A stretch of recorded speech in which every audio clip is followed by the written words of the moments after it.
What is up, everybody? This is Ninja Platypus Jake from the Penguin Soldiers here with another great episode of the format analysis. As you can see here today, I'm playing my own deck. It's Dark World Drain. It's really turbo, and it involves skill drain and viruses like crazy.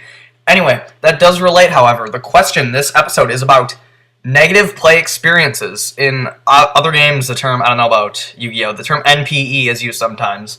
NPE standing for negative play experience. And I'm just wondering, there are a lot of decks, one of them being Dark Worlds, where people, and Light Swarms and stuff too, where people think they rely entirely on luck, or a lot on luck.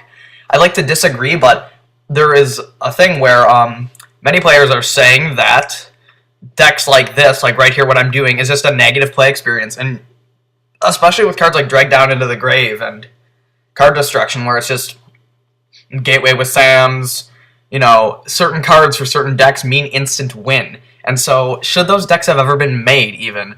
People think it's just not fun to play with, and you could have without it. Like, I've heard the argument made for Macro and D-Fissure. There are better side deck options. They ruin entire decks by themselves. I'm here to disagree.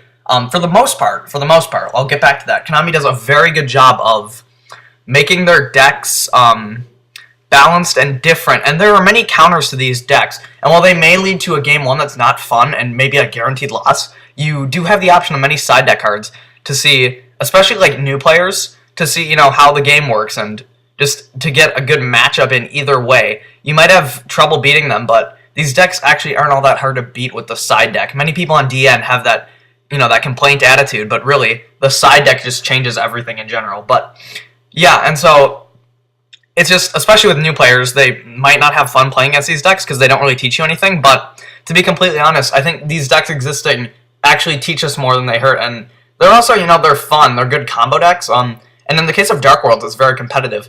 However, there's an argument for Empty Jar, Final Countdown, Chamber and Exodia. Cards that support those decks, people say, shouldn't exist, primarily One Day of Peace being the problem. However, they're not making a huge competitive difference. It's still really dumb to play against them, you know, casually and lose to, you know, a deck that maybe steals a loss or ruins a tournament record because it's just a dumb deck that didn't win anyway, but really when you think about it, they're not that good. If they maybe wreck the competitive scene, they might be a problem, but as of now, we're okay. So yeah, just some things to think about negative play experiences. Leave comments. Yeah, you get it. Bye.